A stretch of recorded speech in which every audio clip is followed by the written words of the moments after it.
What's up, everybody? I'm here with Tim. We've got some more World Cup fever. Today, we're focusing more on the United States men's team here. So, Tim, I'm kind of I'm a very casual soccer fan, a U.S. National team fan. Just give me like a quick, like, what's up with the team this year? How are we looking? Should we be excited going into the World Cup? Yeah. For probably the last like 8 years, maybe even like 10 years, a lot of people were saying that the 2026 World Cup, like this would kind of be our golden generation. Um, Performed decently in the last World Cup. We'll get to that. But right now is when a lot of our real premier players are at the age where they should be peaking. A lot of the time in soccer, people say like between like ages 26 to like 29, 30. That's kind of when you're at the top of your game. So we have a number of people within that frame, from the likes of Christian Pulisic to Weston McKennie to Tyler Adams. A lot of notable players are kind of at the pinnacle of their careers. So people have been hyping up this time frame for a long time, and I would say that we probably have are a little underwhelmed with that notion going into this tournament. So just a little bit about what's been going on with this team. So currently in FIFA World Rankings, we're ranked 16th. The average age of our team is 26 years exactly.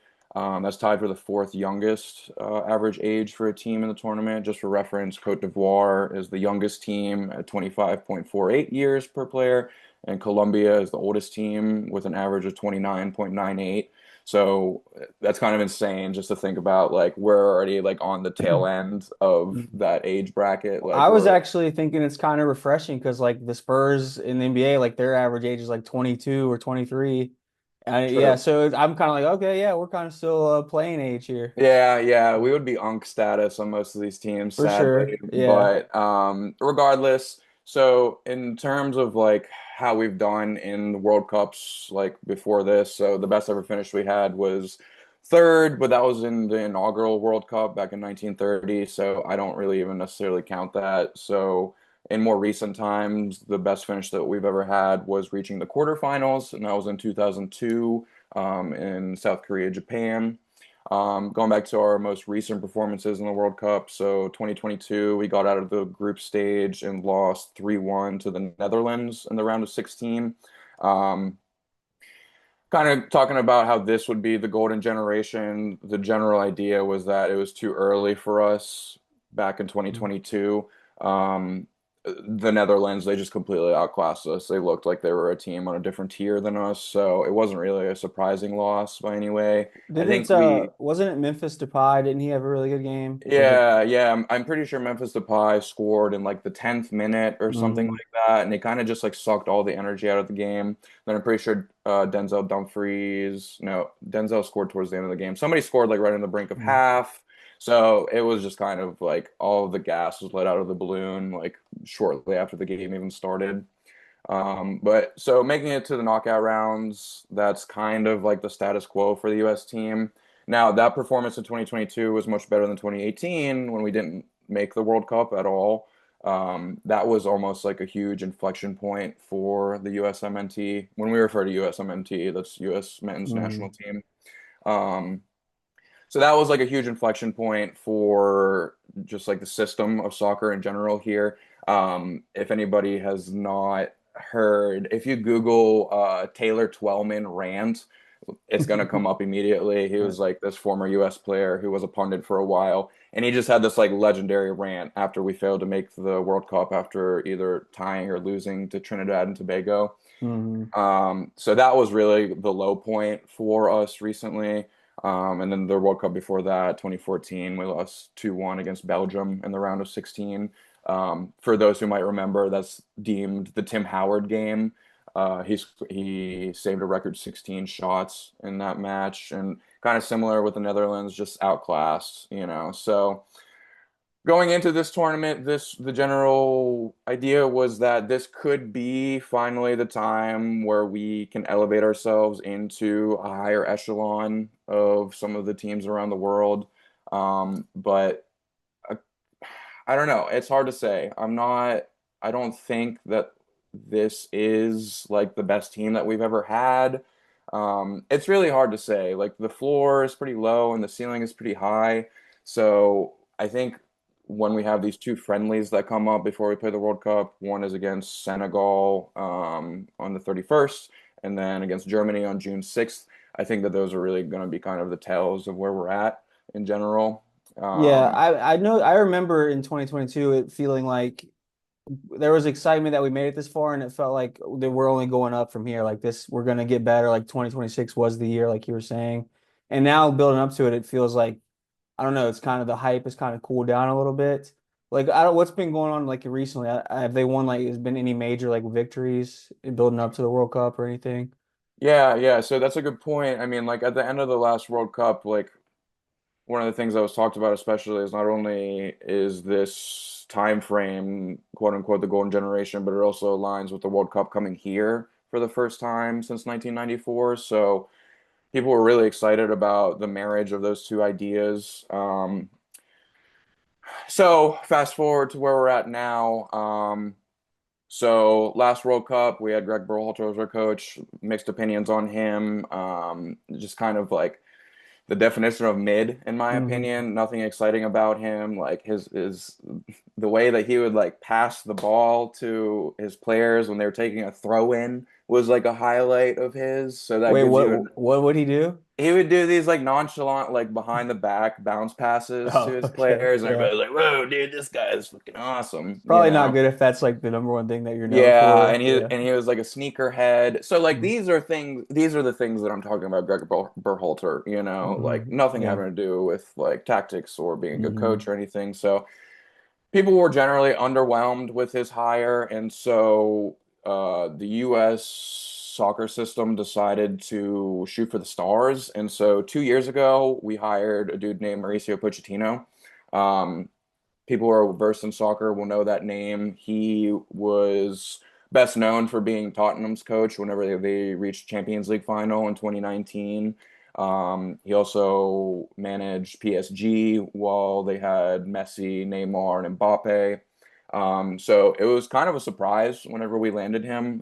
He got a big package for I think it was like $5 or $6, $5 or $6, $5 or $6 million annually. So it was kind of a shock in general to most U.S. soccer fans because if he would have been pursued by bigger clubs in Europe, like he definitely would have had job offers. So it was almost kind of like a blessing that we got this guy. I'm trying to think, is it Um, like an NBA comp would be like if like say like the Olympics, like I don't know, some kind of mid-level team hired like Steve Kerr to be their head coach of their country? yeah, yeah, that's Okay. literally a great example. All Yeah, right. that's a great example. If like, yeah, I don't know, like The a way team. the manager system in the World Cup, like international teams, I've never, it's kind of crazy to me that you can just like where he's from, Italy, you said? Yeah, yeah, or Yeah. no, he's Argentine Oh, actually. okay. Oh, yeah. Yeah, yeah, So yeah. So he's Argentine. it's just kind of Yeah, crazy that it's like, do coaches like want to coach their home country, or they just like wherever the money is, they'll go? yeah, I think you don't get like major paydays whenever you manage internationally. Like Mm. Pochettino, that's definitely like way above the median. You know, that was like a splurge for a manager. But you bring up an interesting point because in some places in the world that is like a contentious subject. So in England, for example, they hired Thomas Tuchel as their coach for this World Cup cycle. And one of the prime backlashes from English fans was we need an Englishman as our Mm. coach. You know, it's like they wouldn't die for like the crest. You know, they don't have like their identity is not inherently tied to the well-being and the success of this team. You know, so where soccer is in the U.S. There's like maybe like two or three American managers. There was a dude named Jesse Marsh who was kind of lined up to take over after Berhalter, and then there was something going on internally that led to him not getting the job. So now he's the coach of Canada. Is he the one that Um, had the whole controversy with one of those players and their dad? What was that story? You remember what I'm talking about? oh, so that no, so that had Okay. to do with Berhalter, our old coach, Yeah, that's okay. and this dude named Gio Reyna, who is this U.S. player who's That's really right. good, and he was the son of a former U.S. like star. His name is Hmm. Claudio Reyna. That was very dramatic and a whole thing in itself. Yeah. But yeah, in general, Pochettino being here is like insanely lucky on our behalf. So like if we are able to go far, we need to have a good manager, and so this aligns with it as well. But I don't know. We'll see. Overall, Poach has been pretty good since he's taken charge. So he took on the job 2-ish years ago. Since then, he's had a record of 13 wins, 2 losses, and 7 draws. Um, Pochettino has traditionally, especially with it was most recognizable with his Tottenham team that made it to the 2019 Champions League final. He's a big fan of the 4-2-3-1 formation. So when we're talking formations in soccer, you start with the back line first. So that means four in the back line, two center backs, and then a left back and a right back. The two is two center holding mids, where they kind of are like buffers for the defense. Then you have three center attacking mids in front of them, and then a forward. So 4-2-3-1. Oh, that's our That's pro kind of club formation. that's our pro club formation. Nice. Exactly. Yeah. Yes, We're in exactly. Division 5 right now, Yeah, out it's of not. five. It's really not good. It's not a good spot. No. Um, but so Poach has always been synonymous with that formation, and so that's what he brought to the US, had mixed results for a while.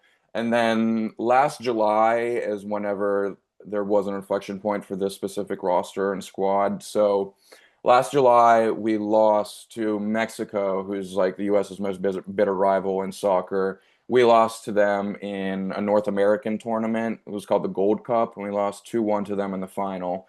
Hadn't lost the Gold Cup in a couple different cycles, so that was a huge disappointment in general. And then immediately following that, we had two friendlies. One was against South Korea, and the next one was against Japan.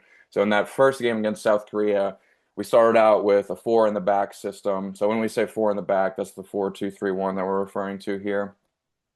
Um, First half of that South Korea match, we were playing four in the back. We got ripped to shreds. South Korea is like a good team. They play like good organized soccer, but they're not like world beater level. So extremely disappointing first half. Then at halftime of that South Korea match back last July, that's when things really kind of changed. So that's when Poach, like mid-game, he decided to switch to this three-back system. And so the three-back system, instead of having two center backs, you now have three center backs. So there's special utility to it whenever you don't have a number of really strong center backs. That's exactly what we have going on here. We have one extremely strong center back named Chris Richards that we'll talk about later, but the big drop off after that. So after switching to that three back, it was like a flip of a switch. Like we instantly looked so much better. Second half of that South Korea game, we were down 2-0 at halftime and finished 0-0. We were the better team in that second half. But then moving forward, the next 5 matches we played with this three in the back system, and we looked great. We went undefeated in those 5 matches. So after the South Korea match, we won 2-0 against Japan, who's a very strong side. We had a 1-1 draw with Ecuador, also a very great team. A lot of people are deeming them one of the dark horses for this year's tournament. Next 2 matches, interestingly enough, were both against teams that were actually going to play in our group. So we had a 2-1 win against Australia, followed by a 2-1 win against Paraguay. And then finally, after that, was probably the most impressive result that Poach has had since he's taken over. That was a 5-1 win against Uruguay. Now, granted, that was kind of a Uruguay B team, but still, Yeah, like you the still go 5-1 Ur against them. Yeah. yeah, Uruguay is on a different level than the Hmm. US. Like this is a soccer country. Yeah. So like They're that was they're a usually top 10 in the world, right? yeah, they here in the last couple cycles they keep dwindling down in some of their star players. They have one guy named Federico Valverde who is like I would probably count him as like a top 10 player in the world. He Hmm. plays for Real Madrid, center mid. He can kind of play everywhere, but he's unbelievable. So we didn't play against him, but still a quality opponent. Yeah, So yeah.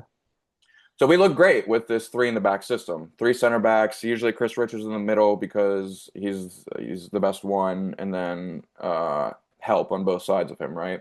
So what So like you do this three-back system? Is it so if you have like a great center back like we have Chris Richards, like do a lot of teams that have like this sort of roster formation, do they run this too?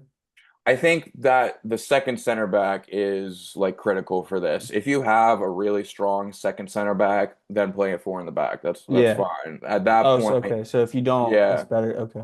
Because then at that point, you're getting more support for the team for the spot on the field that you feel is the weakest, you know. Mm-hmm. We'll get into it when we talk about the roster, but in my opinion, the defense is definitely the strongest, or I'm sorry, the weakest part of this team. So being able to provide additional support in those areas, I think, is especially useful, while also being able to exploit some of our best players, Yeah. which we'll talk about too. So Poach switched to the three in the back system. All looked well and dandy. And then um, in our last international window, this was now in March of 2026, Pochettino decided to switch back to a four in the back system. Um, don't really know why. Like, I can see the idea of tactical flexibility being beneficial for you, especially in a tournament that features such a wide range of teams in terms of quality and play styles. So it is good to be flexible. So just like a very quick word, like we play Paraguay, we should be better than them. We play Australia, we should be definitely better than them. Turkey A, that's going to be a little bit more of an even match. But so depending on the strength of opponent, that might kind of dictate what the best philosophy is systematically, you know? So I don't hate that he was experimenting, but my thing was that like we just saw three at the back work really freaking well. We don't have that many more tune-up matches before the first match of the World Cup, like all together as a unit. So my preference would have been to keep practicing what looks the best, you know. But he decided not to do that. We went with four in the back again. Um, we played Belgium and then Portugal. Now, very important to preface, these are two teams who like I think there's the top tier, which probably has like two, three, between two to four teams in it, and then the tier below, I would put both Belgium and Portugal in. Portugal could maybe even slide to the top tier. Two really fucking good teams, like Mm-hmm. good against anybody. The Belgium game was brutal. Like we looked awful. We lost 5-2. Us even scoring two goals was kind of lucky. Just looked flat. Looked like it didn't look like a cohesive system. Their wingers were just like running rampant. So that was really bad. And then game after that, we played Portugal, where we lost 2-0, which also didn't look great. But Portugal, like I said, extremely good. So um, I like I said, I don't know if that was the best philosophy, but if you're going to experiment, I guess then further away from tournament time is better than closer to the tournament, you know? Um, so yeah, that's kind of what we've looked like since we have secured Poach as our manager. Um, I do think that having a world-class manager does raise our ceiling. But in general, club soccer is much different from international soccer because in international soccer, tactics aren't quite as drilled in because teams are with each other just much less of the time than their club teams are, so like patterns of play and stuff like that, that takes a lot of repetition. Like that type of stuff you just can't get quite as much with international soccer. So having an individual who has proven himself on the world stage, granted it was in a club setting, that still does provide me with a lot more confidence than someone like a Greg Berhalter, who may have had prior international coaching experience, but what does that do for us? Yeah. True. True. You So know. it kind of seems like this Poach is kind of like the best option we could have hoped for, right, as a manager. Yeah, like better, I would say better than any option that people would have realistically hoped for. Yeah, I didn't even really know. I didn't know about his like history or anything. I mean, it sounds like this is pretty awesome. Like we're in a good setup here. Yeah, he was a good player himself Yeah. too. So like he knows the game in and out from both Cool. player and managing perspectives. Okay. What else do you want to get more into the roster now? Like I mean, obviously, like I'm a casual. I know Christian Pulisic. Is Gio Reyna still on the team? Yeah, Gio Reyna Okay. is still on the team. That was one of the, I guess, more surprising additions to the roster. So the official 26-man roster was revealed yesterday, actually, Tuesday, May 26th. Um, There were a couple surprises, both in terms of like potential snubs and a couple of people who made the team. Gio Reyna was one of those people who was kind of surprising. He didn't feature a ton under Pochettino in any of these Mm. friendly matches, but Gio Reyna has a certain special sauce to him That's that what I remember about him is people talking about like he had an X factor, like he has a lot of talent, but it was kind of like I don't know. There was that weird backstory with his dad and the coach, but yeah. Yeah, that whole story like reeked of like kid with privilege, you know. Yeah. But he's been able to talk that privilege back. I mean, like if you Google Gio Reyna goal against Mexico, he goes on this like insane run from his own half, just like Hmm. dribbles through like four or five people, and it looks like he is playing against like kids almost, Yeah, like I the remember way that. the Yeah. way that he can just glide. Mm. So he's definitely not going to be a starter for us, but I could see him being somebody with potential to come in late in a match and like spark a moment of creativity with either like a killer pass or like a rip from deep or something like that. Hmm. He is quality. So he was one of the more surprising people who made the team. In general, we have a mix of European-based players and MLS players. Often they're like leading up to the tournament. A lot of the time there are debates on the general idea of MLS versus the world, you know. Do you want to have like one debate, for example, is you can have somebody who's balling in MLS, or you can have somebody who plays on like a top tier team in Europe who doesn't see the field as much. So at Hmm. that point, there's like a big debate philosophically. Do I go for a guy who's getting minutes, who's like proving himself, or do I go with the guy who is training every day amongst the best in the world, getting, you know, hopefully getting coached up by the best of the best as well, you know? So there's like a Well, lot. where do you stand on that? What do you think's the better fit? I think a mix is good, to be honest, which I think is It's what kind of a cop coach. out answer, but It okay. is a cop out answer, but I Oh, mean, you mean on the full roster? Yeah, yeah, yeah, yeah. yeah, Uh, in general, I mean, I tend to veer towards players based in Europe. Like soccer is religion over there, you know. hmm. So just like with the history of the game there, and just like how much like care is put towards it, you know, like those people eat, breathe, and live footy. You know, Yeah, it's kind of like it's almost like having the debate on like if American football. And you did the inverse, you know. It's like, would you rather have people come and like play in the NFL and play amongst the best and get coached up in the best, or would you rather them be like a really like the best in Europe for like yeah. the Well, do you Berlin, remember Skylar whoever. Howard for WVU, right? Oh yeah. Did he He play in was Japan, he was the right? MVP in Japan, so that kind of that tells you all you need to know about that argument there. Yeah, Yeah, yeah. exactly. So on a much different scale because Mm. soccer, you know, soccer is much more Yeah, yeah, fucked yeah. up here than football is anywhere else in the world, but that's the general idea. So I think that we have a pretty good mix of players. We won't go through all 26 players, but I'll talk about what my preferred starting 11 would be. So formation wise, we've talked a lot about this three in the back system. What's interesting about a three in the back is that on paper, you'll see it either two ways. One, you'll either see like only three, as we're talking about, or you could potentially see even five. And so at that point, you have your three center backs, and then you have a left wing back and a right wing back. So they're tucked back, like their starting position is tucked back further than like a forward or a winger would be. But because you shore up enough support on the defensive line, that allows the wing backs to then get higher. Going back to talking about how three of the back can help us exploit some of our best positions, both of our wing backs are extremely good, which we'll get to.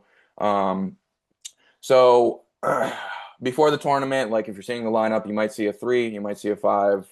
It's almost like an argument of semantics. It really doesn't matter. So we're talking about the same thing. So ideally, I would like to see us line up in either what we will call a 5-4-1 or a 3-4-3. So this is talking a goalkeeper in the back, our three center backs, that left wing back, right wing back, two center mids right here, two attacking mids who kind of sit further out from them, further forward, and then a center striker is kind of our focal point. So I'll go through here individually and just kind of let you know what I'm thinking, what I'm hoping to Okay. see. Yeah. So goalkeeper, we're gonna have Matt Freeze in net. Interestingly about goalkeeper, since we've been alive, goalkeeper has actually been the one position that the U.S. has produced like top tier talent. So going back to Tony Mayola back during like 1994 World Cup, 98, incredible player. Then you move on to Casey Keller, to Brad Friedel, Brad Guzan, even all the way to Tim Howard. Like that was five keepers in a row. And Brad Guzan didn't even get into the main team much because he Mm. often was behind either Keller, Friedel, or Howard. But Brad Guzan himself played in the Premier League for a Yeah. long time for Aston Villa. Um, Where was Tim so Howard? He was Everton, right? yeah, he was at Everton. He even Mm. had a short stint with Man United for a I bit didn't know too. that.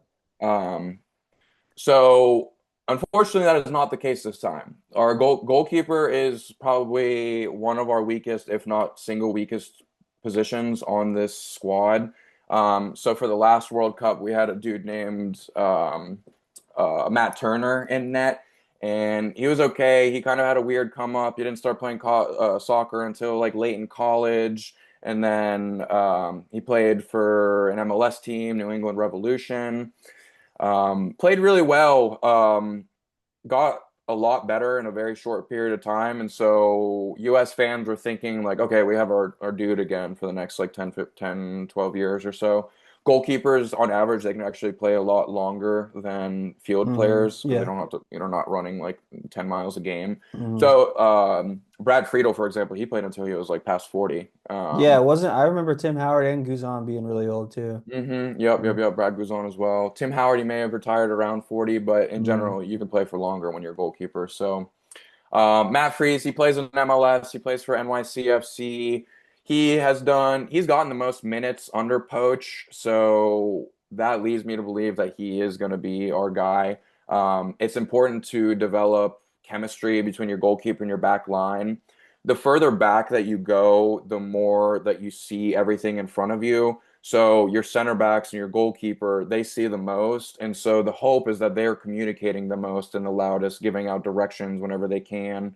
So being able to establish chemistry is vital. And so based on getting the most minutes under Poach, Matt Turner having a strange fall off in the last year and a half, 2 years. He got that move to England. That didn't work out well. And then eventually he's kind of crawled back to MLS. He's having an okay season right now, but he still made the team, so which I appreciate because he did play in the last World Cup for us. He was fine, nothing special. Mm. But in case Matt Freeze, this is his first, he's on the younger side too.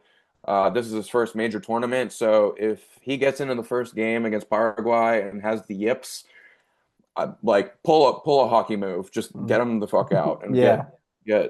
get Turner in there. Mm. So I don't mind Turner being brought, but right now Matt Freeze I think is our guy. Well, Um, you brought up hockey, and I was kind of thinking about like in hockey, you can have like a hot goalkeeper, and you can just like kind of win the Stanley Cup that way. I feel like soccer, like you were mentioning about like the chemistry between the back line and the goalie or the keeper. Like I feel like that's probably way more important than like strictly the skill of the keeper. Maybe I'm wrong, but it doesn't seem like I can't really think of many examples of a keeper just kind of like standing on his head too often. I guess Tim Howard kind of did in that Belgium game, like you talked about. But mhm. yeah, I don't know. I feel like the back line synergy with the keeper is more important than strictly like having an amazing keeper. Yeah, and it's one of those positions that like good goalkeepers just don't get recognized as much Yeah. as they need to, like a great game. I mean, like unless the team that they're playing is shit and they're not really like attacking a goalkeeper at all. If the less that a goalkeeper is doing, the better most of the time, because that means that he's lining up his defense in the right spot. There's the idea of shot stopping versus shot saving. Hmm. Shot stopping is kind of meeting an attacker where they're at and not even allowing them to get like a clean shot off, you know? So there's a lot of different factors to it, but it's rare that you have, like, I think, like you're saying, because goalies are a lot more active in hockey, I think that they can be kind of the make or break to swing a Yeah, game. yeah. Goalkeepers, you don't see that quite as much. There's that Tim Howard game. Like you'll have a couple other games that come to mind. I remember Liverpool, Ochoa for Mexico would usually go crazy. Ochoa from Mexico always goes Yeah. crazy. Alisson, the goalkeeper for Liverpool. I forget if it was second or first leg against PSG in Champions League last year. I think it was first leg of quarterfinals. It was the aside from the Tim Howard game, it was like the most impressive goalkeeping game I'd ever seen. Like multiple stops that like make your jaw drop type Yeah. thing, you know. But to get back to it, Matt Freeze, don't have a ton of confidence in him. So if the first game doesn't go well, yank him, get Hmm. Turner in there. So now moving to the back line. So we'll start with our three center backs. On the left side, old but gold, Tim Ream. He's at the ripe age of 38, but he has been a mainstay for the USMNT for a long time now. Um, he, I think, is maybe the single like greatest beneficiary of the three at the back system. He is really good, has like very high soccer IQ, has great passing range, especially with his left foot. He's a lefty, so having on the left side of the three back is important. But the problem with is that he's slow as molasses and he's old. So he especially can use additional support. So having the left back, the left wing back, Anthony Robinson on one side of him, who he's played with before at Fulham, has great chemistry with, along with Chris Richards, who is our horse in the back. I think that that's probably how we'll be able to get the best and the most out of Tim Ream. Pep Guardiola, who's kind of regarded as like the best coach of our generation, even as recent as 3 years ago when Ream was playing in the Premier League, he said that if Ream was younger, he would sign him. Like he Okay. thought that highly of him. So if it's a whole season thing, like he is also coming off of an injury. If it was a whole long season where you're playing 25, 30 plus games, I wouldn't be as confident in Tim Ream. But in a three, four, hopefully five, 6 game Hmm. stretch, Yeah, there you go. he'll be our guy. So I want him on the left side of our center backs. In the middle, we mentioned already Chris Richards. Like this one's pretty simple, honestly. Like if we are to do well in this tournament, this guy has to be a fucking stud. He is really good. He's aerially, he is a presence, both like attacking wise and defensively. He gets on the end of some corners on the attacking end. Um, just a big, strong dude, good leader, like somebody who you can really like. He instills confidence in me. Like having him be there to anchor our defense, that is huge. Now, huge caveat with him, he just tore ligaments in his ankle last week, about a week ago or so. Oh, damn. Yeah, Okay. so that's put him into jeopardy. It was kind of like one of those get the notification. It's like, Yeah, uh-oh. that would be massive. Yeah, one of those types of moments. So now today, Crystal Palace, his club, English side, they played in the Conference League final, which is basically the third tier of European competition. And he was a starting center back for Crystal Palace all season. He didn't play in this final today because of his ankle thing. Mm. So I don't know if that's his manager, Oliver Glasner, kind of looking out for him a little bit. Glasner may also just not give a fuck about Richards and the World Cup at home because he's on his way out too. So Hmm. like, what did he bench him because he like really was not fit to play? So major question mark there about that one. Like everybody should pray that this guy's able Yeah, I to was play. actually randomly just talking about like center backs and how like you played. Did you play high school in West Virginia or did you go away? No, I went away. Okay, well, we're just talking about like high school soccer in West Virginia. Everyone would have a center back on their team that was just kind of like a redneck that just was there pretty much to fight and just like get stuck in. Huge dudes Yeah. usually, right? Yeah, just like Yes. big. You would never think they played soccer, but they kind of just did it just to hit people. And it was just funny to talk about. Like, and it sounds like this would be like a massive loss. I don't think Chris Richards is necessarily like that, but he sounds like an awesome player. He's from Alabama. Maybe he is the Oh, redneck fuck. we Okay. So need. maybe he is the perfect center back that we're talking about. Yeah, Mhm. so we need him, man. I'm Mhm. gonna be patiently waiting every day to get updates on him. I am glad that he didn't play today, though, because, like, I was saying in one of these chats, if it was knee, groin, hamstring, I would be very pessimistic about it. Ankle wise, on wrap that bitch up, Yeah. inject it with a little something, something. We'll be all right. Yep. Get him the Aaron Rodgers thing where he Yeah, just, yeah, yeah, yeah. yeah. Alternative medicine, Aaron. Get him Yeah. involved. Sure. Yeah. Fuck it. So we need Chris Richards. Yeah. Moving on to the right center back. This is the single position that I think is the most difficult to pick right now. For me, it's down to two people. One first would be Mark McKenzie. He plays in a three of the back system for his French club Toulouse, so he has experience with this system already. He's had a pretty good season. Hasn't had a ton of time under Poach, so hasn't developed a ton of chemistry. But nobody really has for this right center back role yet. So whoever's going to get thrown in there is not. They're not going to be super well versed in it. So that's going to be another spot in the field that could be susceptible for us. So it's either going to be Mark McKenzie or the other one might be this dude named Alex Freeman. He played in MLS for a while. He just moved to Villarreal in Spain this season. Did get a ton of playing time out there, but he's also big and athletic. He has played some under Poach, and he's played pretty well. Alex Freeman is the son of former NFL Super Bowl champion and All-Pro wide receiver Antonio Freeman. Okay. So he So some has, athletic pedigree there. yeah, yeah. So he definitely has the athletic genes, Yeah. and you can see it when he plays. He's fast, he's big, he's strong.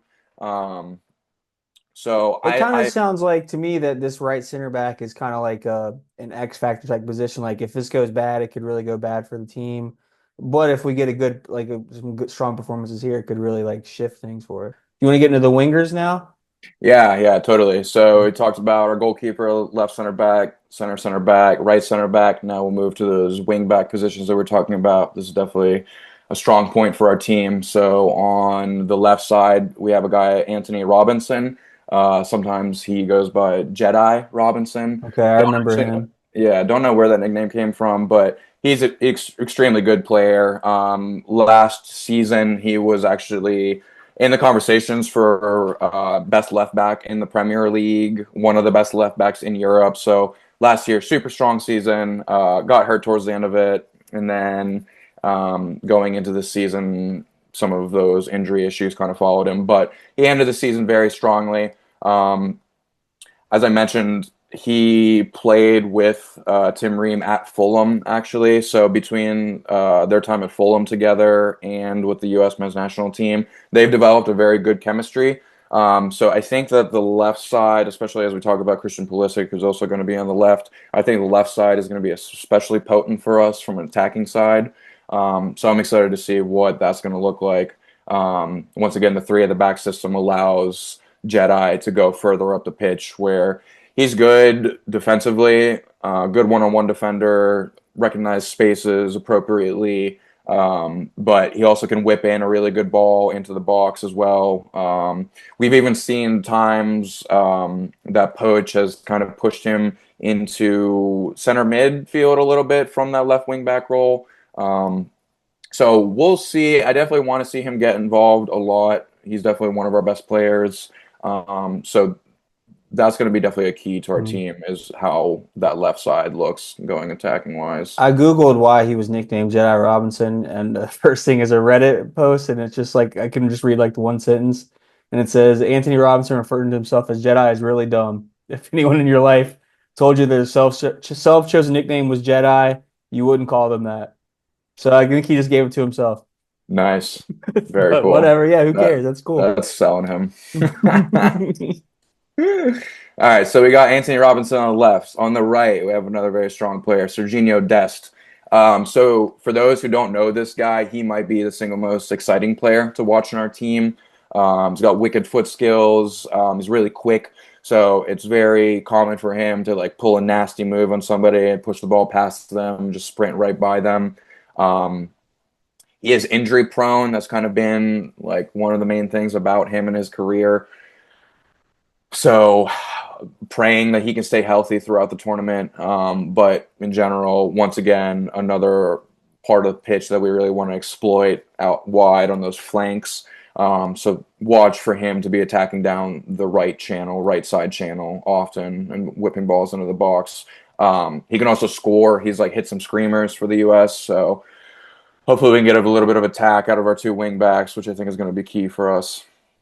Wingback kind of seems like I don't know, like a very tough position to play. Like I feel like you gotta have really good wingers if you're going to play that formation. Yeah, it's an interesting hybrid position, Mhm. because, a lot of these guys have traditionally learned to play defense first, and now they're kind of elevating further up the pitch, and their attacking prowess is more on display, you know. So I really do think that it kind of is dependent on the team that you have and the players that Yeah. you have, you know. So I think in our situation, I think it's the way to go. I think these looking ahead, you're the left center mid and right center mid. I feel like these are the two guys like I'm most excited about on the team this year. So you could probably just talk a little bit more about them. Yeah, absolutely. So now getting into our midfield. So these are going to be our two center mids. They're going to be kind of bossing the play. Also, two of my favorite players. So on the left side, and not quite sure about how they're going to line up left versus right. It might be an interchangeable thing for our purposes. On the left, we have Tyler Adams. On the right, we have Weston McKennie. So Tyler Adams, he's probably my favorite player on the team. He captained our side in the last World Cup. He's just an impressive dude in general, both like to play in that center holding mid position, like you got to have high IQ because you're kind of pulling the strings in a lot of different ways. Like the attack kind of resets through you, and then you dictate the way that the ball is going to flow, and it's super important for you to be filling in the gaps. So you have to recognize space extremely well. So I want some of my most experienced and best players in these spots, which luckily, once again, that's what this team has. So Tyler Adams, once again, he was super impressive in the last World Cup too, because um, so he was our captain, and at one of the press conferences, he was like getting grilled about like U.S. and Iran's relationship because we had played Iran in the group stage, and he just had, I mean, he had an answer like he may have practiced it because he saw it Mhm. coming, but like I was extremely impressed with how he handled it, how he carried himself. He's just exactly like what you want out of a leader. He's a fucking dog. Like he'll go and Mhm. hound the ball. He hunts for it, you know. He talks that shit. Like he'll stand up for his teammates. He's just like he's everything that you want in a leader. So I am so happy that he's healthy. He's also had a slew of different injuries in his past. So he's coming off of a great season with Bournemouth in the Premier League. They just achieved European football for the first time in their history. They're going to play in the Europa League, and he was kind of a mainstay for them all season long. So definitely excited to have him on the pitch. Hopefully, we give him the captain's armband. I like what you're like. I was kind of thinking the other day about like NBA players like being like spoken on like social issues. Like I was thinking about when James Harden wore the Blue Lives Matter mask in the bubble, and young fuck say he doesn't have internet or something like that. And it's like you kind of if you're like a star player, especially playing for a national team like Tyler Adams here, you kind of do have like almost not a responsibility, but it is like I don't know what the right word for is, but it's important for him as the captain to like be aware of issues and like say the right thing in these moments. So that does make me like him way more that he was like prepared for a question like that. Like I was thinking about when Wimby was talking about the ice stuff in Minnesota. Just Yeah. like we kind of give like I mean athletes are they maybe shouldn't be, but they are kind of like role models to like a lot of people throughout the world. So they should like, be well versed in some of these things at some point. I mean, it's not like their responsibility or anything, but it's like a plus when it happens. Yeah, and like with people like Tyler Adams, I do think that they themselves do recognize it as a responsibility. Yeah, You that's know, it's like important. I am like for him, he probably was recognized like, okay, I am the point man of my country Hmm. in this massive like event, in this thing. I am chief representative almost, you know. So especially, I mean, like in a situation like that, I my hope was that whoever is up there just doesn't sound like a dumbass, you Yeah, know, for doesn't like sure. embarrass us. And then when you have somebody like Tyler Adams speaking the way that he did, kind of like what you're saying, like you can't help but be instilled with confidence that like this, like clearly this is who I would deem as a role model, and that is somebody who I would want to be a leader of men Yeah. in a pressure cooker situation, you know. Hmm. So I agree totally. So I think that him doing well also going to be super important for us, especially with what we call breaking up play. So he's going to be the one between the two center mids. Tyler Adams is going to sit a little bit deeper in what's called the six role. So that's more of like a defensive holding mid. And then the second center mid, if it is Weston McKennie, he's going to be more of what's called an eight, which is more of a box to box, who's kind of more of a rover. So Tyler Adams is going to be super important with that, especially since we have like Tim Ream in the back who's slow. It's going to be imperative for Tyler Adams to be sitting and filling in those gaps, especially on the counterattack. So imperative for him to be breaking up play, which is what we call whenever you're kind of just like jamming the other team from going out in the counterattack, being able to put in the last ditch tackles, being in the right spot to prevent certain passes, you know. So that's going to be his big thing for this tournament. So So it kind of sounds like he might have maybe like the most responsibility, like in terms of the play style, given like he needs to like be helping out on defense more and attack. Like he's kind of like the center point, maybe if you. yeah, yeah, and funny enough, this connects to like what we were talking about with Alex Caruso Mm. in one of our other pods that he's kind of like Caruso is talking about he when he enters the game he recognizes where his team needs him, where they're lacking, kind of like similar with somebody who has as much weight in their shoulders as Tyler Adams. Like, okay, like are we playing soft right now? Okay, I'll be the guy to get in and like lay in a hard tackle and like Okay, get us yeah. up a little bit, you know. Do we need to have like more attacking prowess from deeper, like let me scoot up a little bit and start dishing out some long balls, stuff like Mhm. that, you know. So Yeah. I think in a situation like this, it's going to be important for Tyler to recognize where he's most needed game by game. That's going to also be dictated by the quality of opponent and, you know, how the game is going. Like, you know, we're going to be playing much differently if we're protecting a 2-0 lead with 20 minutes left as opposed to being 1-0 down against a much better team, you Yeah, know. for sure. So For sure. so yeah, so Tyler Adams super important to us. Okay. Also, maybe equally as important, Weston McKennie. So he's going to be in the right side center mid. Like we said, this is going to be more of a traditional what we call an 8. So he's going to be more of a box to box. He's going to get back to our defensive box, make sure that he's getting his head on aerial duels, like putting in last ditch tackles, getting blocks on shots. And then Weston also loves to get forward. He can score. He's especially potent off of set pieces and crosses. Loves to get his noggin on the ball. Can volley home sometimes. So I think he's also had a tremendous season for Juventus, who overall in Italy have not had a great season. Um, Weston McKennie, he played at Juventus back when Cristiano Ronaldo was there, and so Cristiano Ronaldo deemed Weston Texas boy. That's So, awesome. so yeah, so if you talk to a plugged-in soccer fan and you say Texas boy, then you'll know that you're talking about Weston McKennie. Okay, that's an Um, awesome nickname. yeah, I right. love that. So also I think that he's going to be crucial for us. I could see Weston having 1 to 2 special moments in this tournament. Out of everybody on the team, he might have the most charisma in general. And so like if I had to pick somebody who might be like a breakout like poster boy for this team or who might extend into a different echelon of stardom, not just being an athlete, but kind of taking that next step. If I had to pin somebody on our team to be that guy, I would say that is probably Weston McKennie. Okay, nice. Yeah. He's not even from Texas. I just looked it up. So that makes Yeah, the Texas boy it nickname makes it even even funnier, cooler. right? Yeah. Yeah, he played with the Dallas youth system and then played for their MLS team for a while. So Oh, okay. when he came to Juventus, he was coming straight from Dallas. So Gotcha. that's what the connection is. Nice. Um, Oh, actually, earlier today when I was doing research too, I found out that Alex Freeman is from Baltimore, right here in the Oh, backyard. So, okay. There you go. you know, where does it say Weston's from? Washington. Washington. Okay, Yeah. cool, cool. So those are our two center mids, probably two of our 4 or 5 best players. So, you need to have good center mids if you want to have a good squad. So luckily, that is somewhere where we're not lacking right now. As we're At going through this, least. I'm trying to like plan out who my favorite player for this, who I'm gonna like really support this year. So right now, I'm probably going Adams or McKinney is probably at the top of the list for me right now. Yeah, yeah. Don't get too hung up before the games start though. We'll have to see what these friendlies look like. And That's then the first true. game was Paraguay. Like Mm. somebody might become an American hero who we're not Yeah, even discussing much right now. So we'll let the play kind of tell us I who like is that. going to be our guy.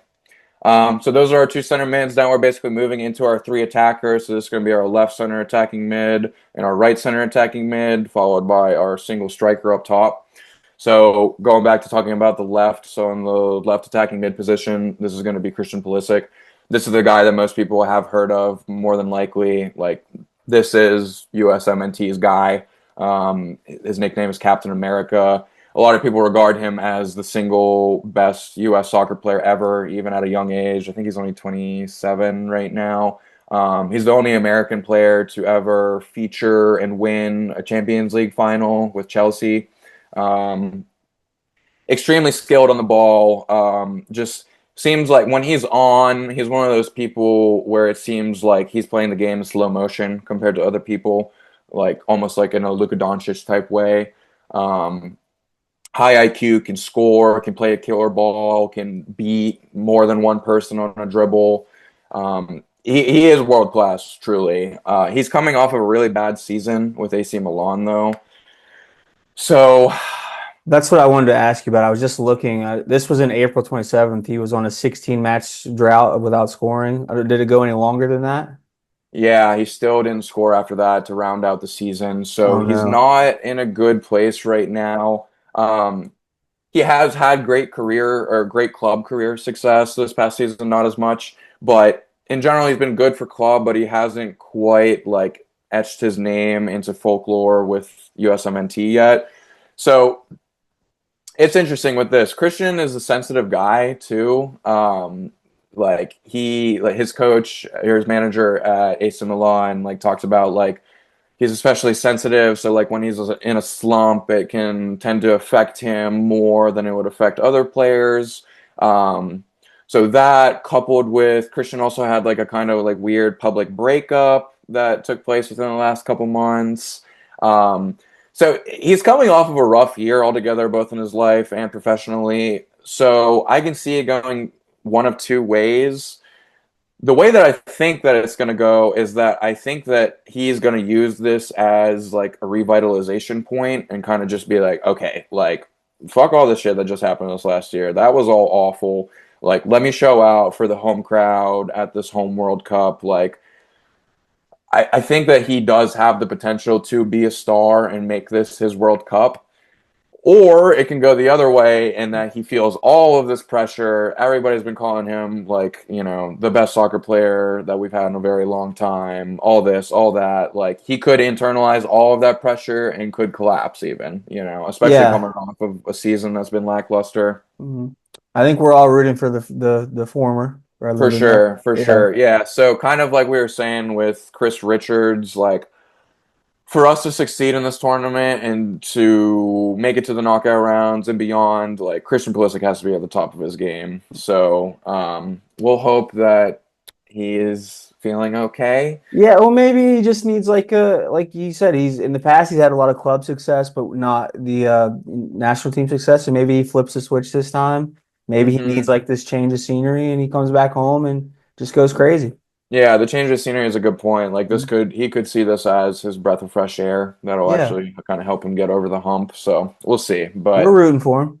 we're rooting for him. But a Mhm. lot of our success is definitely going to be dependent on how he plays. Yeah, So that's on the left side. Then on the right side, this is going to be also another toss-up. So not great that our right side has two toss-ups, both in the back and in the front. But at least in the front, one of the two options are going to be a good player. In the back line, that's going to be more of an unproven position. We're going to have to see what that looks like. Both the players who can start in the attack on the right are good players. So it's a toss-up for me between two guys. One is going to be Malik Tillman, who is he's a center attacking mid for Bayer Leverkusen in Germany, coming off of a pretty good season. He's kind of come into the limelight of the U.S. men's national team within the last two-ish years or so. Kind of aligns with Poach's timeline with the team. Last Gold Cup last summer, like how I mentioned that we lost to Mexico in the final, that was kind of Malik Tillman's coming out party. Performed very well in that tournament. He has a creative spark to him. He can unlock defenses with through balls and potent passes. Can also score as well. He's got tight feet. So he's a good player in general. Has played pretty well for us when he has appeared. So I wouldn't be upset with him. Or then the other option would be Tim Weah, who's had immense experience with the U.S. men's national team.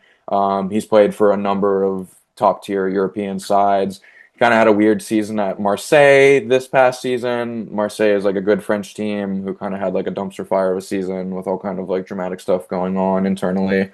Um, so tough to say where he's at right now mentally, if that affected him or not. But Weah has played for the U.S. on many a times. He does seem to deliver on big occasions. So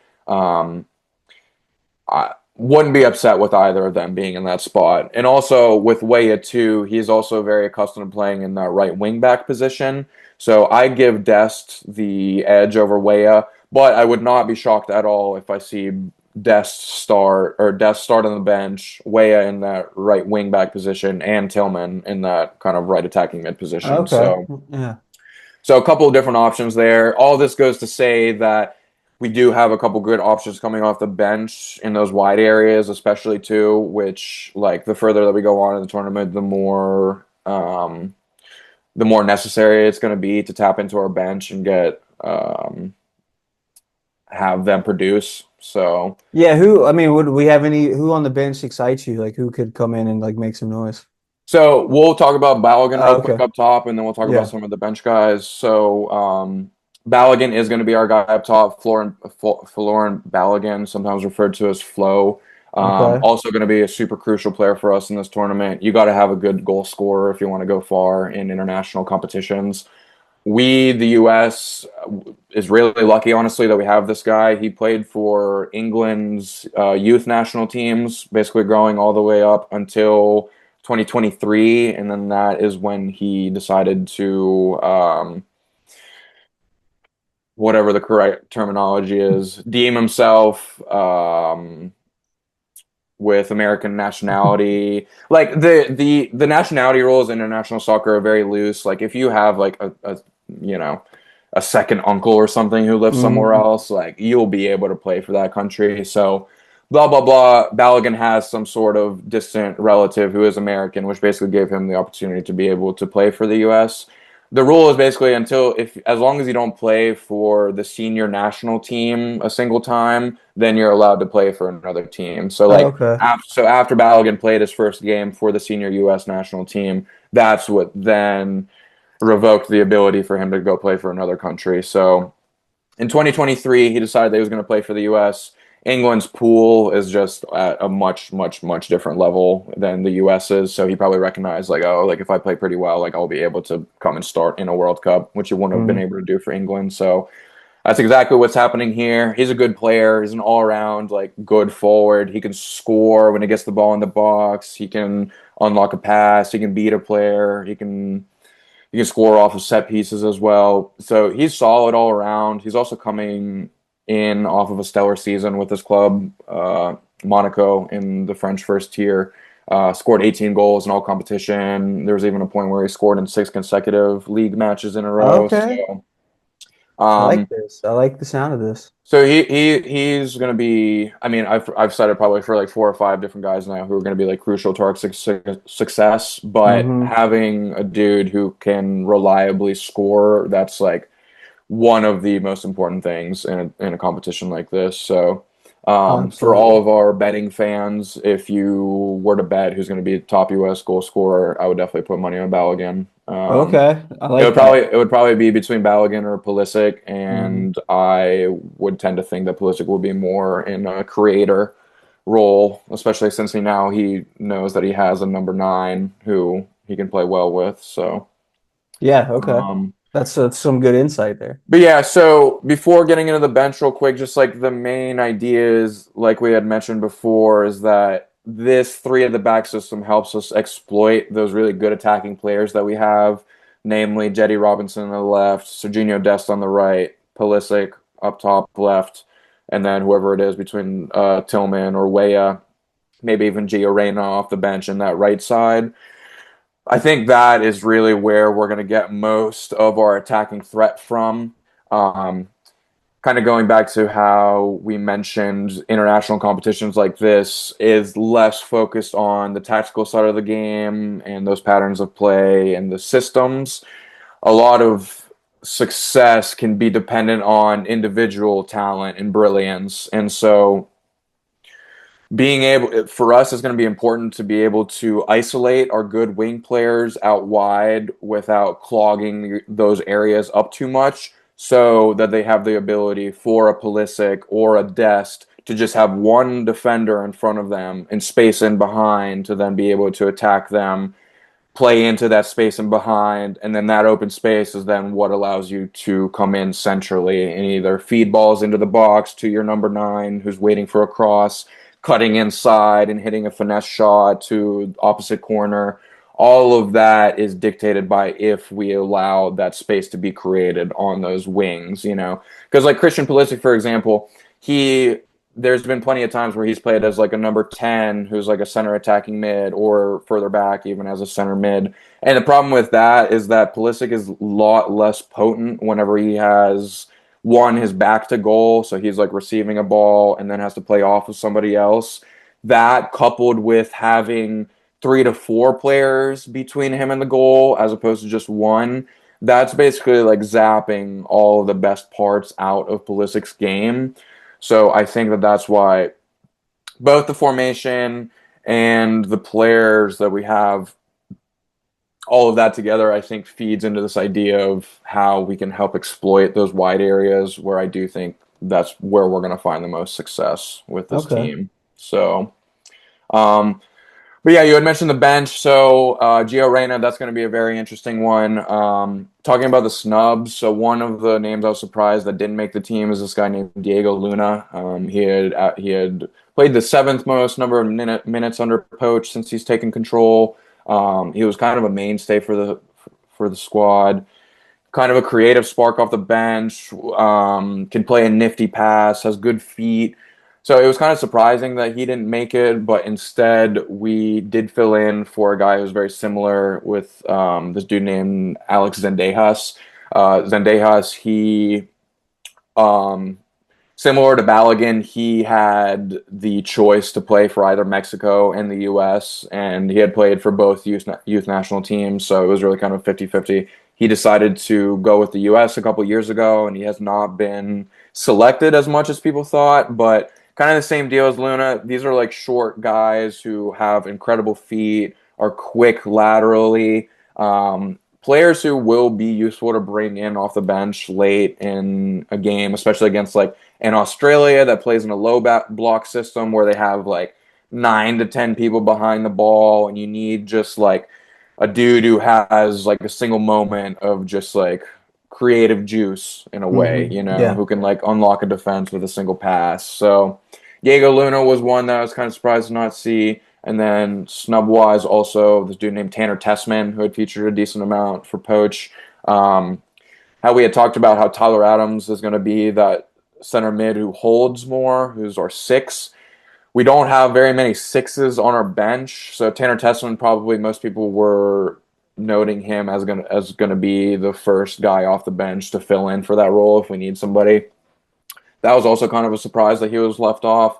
We have some players like a Christian Roldan who might be able to come off the bench, a Sebastian Berhalter who can play in that role. But I would argue those two are a little bit more similar to an eight who go back and forth a little bit more than just sit in, you know? So those are two surprises, I would say. Um, Other people that we'll be seeing coming off the bench for sure. Ricardo Pepi is our second best forward. He's kind of this tall, lanky forward who likes to play with his back to goal. He'll receive balls in from the midfield or the back line, keep the ball at his feet while he's muscling defenders off of his back. Being able to hold, it's called hold up play, holding the Mhm. ball up until you allow the rest of your team to join you in the attack. So it'll be interesting because like Balogun, he's not quite a hold up forward. He's more of like a traditional number nine who will run in behind. He'll go out wider as well, and like that's when you'll see like either a Pulisic or a Tillman kind of invert, and then they'll step into the center more. The like teams like PSG and some of these other like world class teams nowadays they play with very fluid attacks where at one point the guy on the left will end up on the right, the guy on the right will end up in the center, blah blah blah, and they kind of just like crisscross all over the place. It Mhm. makes it really hard to keep track of them as defenders. So I'm sure that we'll see like some utilization of that as well. Yeah, Um, Pepe right now, top goal scorer. He's the fourth best odds, plus 900. for the And then, U.S. yeah, and Mhm. Haji Wright is the third best odds. I haven't heard you talk about him yet. Yeah, Haji. Oh, so interesting. So they have Yeah. Haji Wright with better odds to be top finisher than Ricardo Pepi. Yeah, it's you got Balogun and Pulisic are both plus 320 at the top, and then Haji Wright's plus 600.